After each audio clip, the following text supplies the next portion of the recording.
ABS-CBN, hinirang na Digital Media Network of the Year sa 2025 Platinum Stallion Awards. Pinarangalan ng ABS-CBN bilang Digital Media Network of the Year sa 2025 Platinum Stallion Award at umani ng 11 na parangal sa awarding ceremony na ginanap sa Trinity University of Asia. Panalo si Vice Ganda ng Best Film Artist habang si Junlana naman ay naiuwi ang Director of the Year na parangal para sa pelikula ng Star Cinema na And the Breadwinner Is.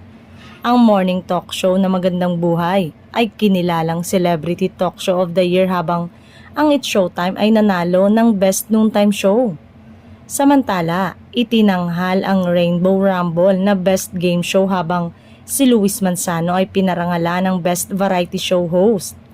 Kinilala rin ang veteranong journalist na si Bernadette Sembrano bilang Best Public Service Program Host.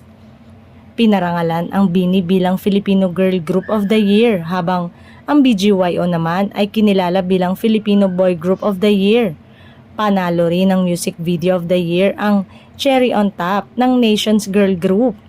Ang Platinum Stallion Award ng Trinity University of Asia ay kinilala ang mga huwara na personalidad, programa, pelikula at organisasyon sa media industry. Partida umano na kahit wala pang prangkisa ang mga kinilala sa parangal na ito, ay consistent pa rin na makapagbigay inspirasyon sa mga manonood.